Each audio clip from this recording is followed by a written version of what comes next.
Hello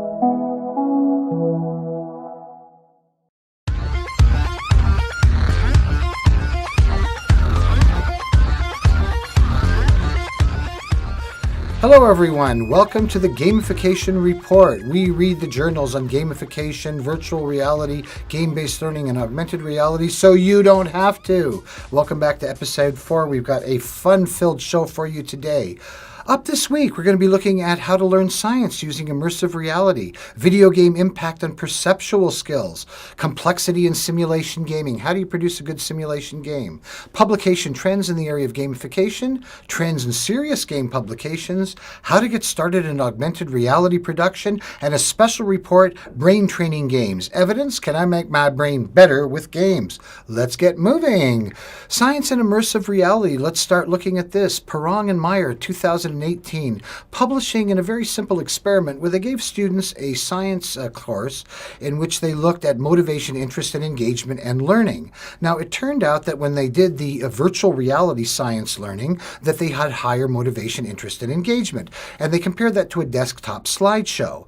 However, the desktop slideshow tended to show a higher score for recall at post-test. So they seemed to learn more watching the slides, but they enjoyed the VR more. Now, when they had the students create a written summary of what they learned after either medium, the results were equivocal. So that is that motivation and engagement increased on the desktop slideshow to the same level that it had in VR because you produced a better slideshow. Fascinating, isn't it? This gets at the question we're always trying to ask is how much VR is enough and how much do we need to motivate? The medium is the massage, message, well, whatever McLuhan said. Action video games and perceptual skills are up next on our scan of the literature. Bijot et al. In 2018, he measured the long-term effects of video games, action video games, on cognition. Can we use action-oriented video games for learning?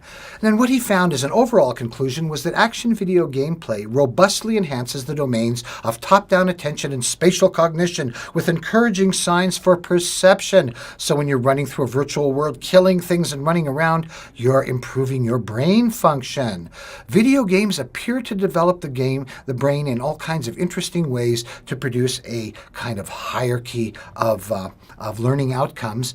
And what I mean by learning outcomes is your ability to actually handle higher cognitive loads and be able to see long-lasting perceptual changes in skill. Great if you're in an emergency room trying to identify key features of a case, don't you think? Let's look at publication trends and gamification up next in our report. You know, we have to start to draw this map that you're looking at in the screen here, where we can see that we have serious games, and then we have gameful design, where we take a game element and bring it in to our learning. Playful design, where we make learning more fun, and then toys, which have nothing to do with learning at all. And there's a grid that you can establish when you looked at the publication trends.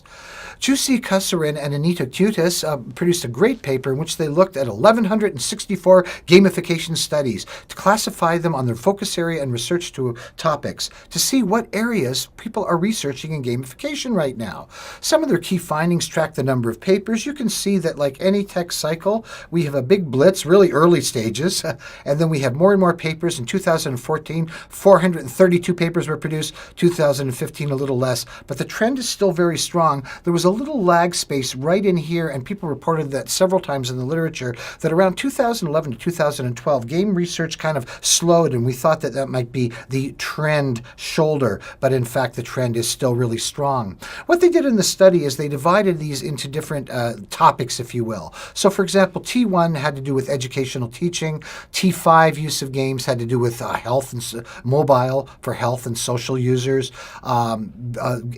elements in game in industry and business were in T2. So they broke them up into clusters of where these papers were being produced. And as you can see, these trends changed over time, but were fairly steady. And there's that little dip we talked about in learning games in higher education that dipped in 2012. It's now stabled off about here, and we're now seeing a pretty good flow moving forward of game production. So the hot trend in gamification that they conclude at the end of all this work is that practical outcomes are now the key. If you're going to produce papers in gamification and game-based learning, we want one thing now: practical outcomes. What happened as a result of the game? Let's look a little more deeply on serious game research trends. Seder Savitsi and team 2017 looked at the number of citations and concept mapping. And what kinds of things were people writing about? Not what they were writing about, but how often were they being cited? Let's look at some of them from the top 10 list. Empirical evidence literature reviews, virtual reality and stroke rehabilitation, very big area, cognitive meta-analysis, entrepreneurship and education, and medical education. So there are certainly areas of higher citation right now. Is it really on trend? Like we said, it slowed up in 2011, but picked up in 2012, and we are rocking it. The next area we're going to look at today's literature review is the work of Marcin Mordasco in 2018. He looked at complexity in simulation gaming. And as you know, I'm a big guru of simulation games.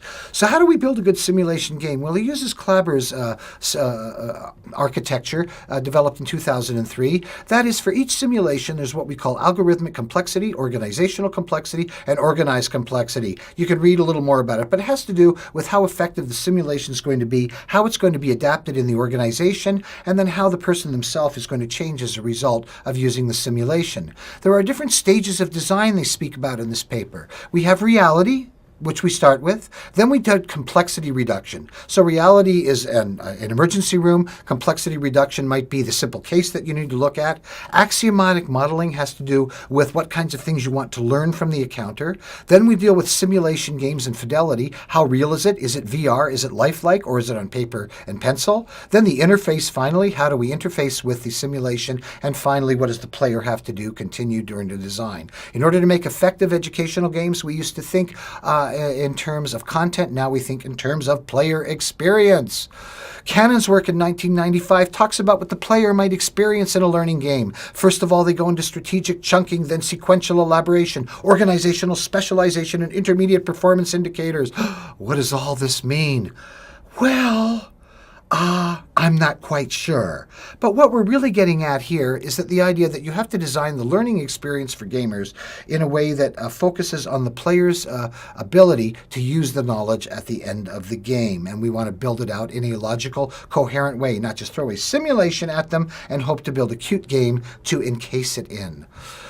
Now, how to get started in augmented reality? I bet some of you have questions. Well, there are two types of augmented reality. Marker-based, which uses image recognition when you're looking at your cell phone, for example, and location-based, which uses your positioning using geolocation. Augmented reality is going to be an $83 billion business by 2021, surpassing VR, which is going to be a smaller fraction of that. Which software development kit should we choose if we're going to AR for the first time? Here are a few names to start to get used to. Vuforia, Kudan, Easy AR, and Wikitude. However, there's comparison charts available. You can find them with a little bit of a search, which look here at the license, whether it's free or commercial. Boy, a lot of it's free and commercial, isn't it? It shows what platforms are supported, smart glass support, Unity support, cloud recognition, 3D recognition. So these, if you want to pause and look at these, are your choices to go to, and you can be making AR content in a few minutes with some of these great devices. So you can make funny little rabbit faces and amuse your friends. Finally, a special feature on this segment we want to address: brain games. Do they work? Can you actually use games to make yourself smarter, better, faster, handsomer? Let's find out. Aaron R. Seitz publishes a great report on this 2017, that there have been changes shown through playing games and through learning games for perceptual, motor, cognitive, attention, memory, and executive function. Now here we're talking about brain games. They're not necessarily a game you play. They're a set of skills or practices which enhance some ability in the brain. And there's some key takeaway messages that come out of this, because, you know, in the early days when they looked at games like Luminosity, it didn't do anything. People are paying a lot of money for that game and they're not getting any smarter. Their brains are not improving. However, there's a great emerging literature. What we want to do if we want to train your brain to be a better brain is train on specific tasks, not on general skills. This is the idea of generalizability, and DeVoe and Seitz have published in this in 2014. They did a great little study here. They measured visual ability using Gabor filters, which are fuzzy blob whack-a-mole studies. So that what they essentially did is, by having you play a little whack-a-mole game, you were able to identify the little whack-a-moles that were appearing. You see these objects appearing in the screen. They did 30 25-minute sessions over 2 months, and it improved both reading speed and performance in playing basketball as well. So these games seem to have a transferability. A little whack-a-mole, a little b-ball. A little whack-a-mole, ball, a little b-ball. Got it? I'm going to do that after work today. Other studies corroborate this. Lazy eye is improved by brain game training, published by Lee et al., 2011-2013. Macular degeneration, compensation with the vision, studied by Baker et al., 2005. Understanding speech during noise, Witten, 2014. Inhibiting irrelevant information, improving working memory skills, and planning and organizational skills. Yes, Virginia, there are brain games, and they work. How do we improve your brain skill with gaming? Training programs seem to have to be based on the ability to continuously adapt task difficulty based on the performance of the participant. This is called the Goldilocks effect, cited first by De Jong in 2012, of what we call titrated challenges, the basis of all the games we've been building out. That is that a good simulation game is all about you being challenged, and when you can handle that challenge, it gives you a tougher challenge. That way, whatever skills you used in prior challenges is applied to the new challenges. That's called generalizability, and that is training your brain to do a new job. So continuous evaluation of transfer occurs by diversifying the training set. That's how it works with Microsoft Office. Every time there's a new suite of Microsoft Office suite released, you have to do a little more training on how to use that. That's called continuous evaluation of transfer. Work that muscle. Work it, work it. Girl, you're gonna work, to quote some RuPaul right here. And another way that we can measure the effects of brain gains, and this is kind of a tricky area, is reality mining. This is developed by Eagle and Penland, 2005. How do we interact with devices? We can measure heart rate. If I look at a website and my heart rate goes up, I know that is affecting me in a specific way. We can look at the number of times a student logs onto a learning portal, how often we zoom in to see text. Data sharing and privacy emerge very quickly, as the Facebook debacle has showed us. It is a powerful form of continuous evaluation, what users are actually doing in the real world. That's all that we have for you this week. We'll see you next week for a little more Gamification Report. We read the journal so you don't have to. Have a great time. We'll see you then.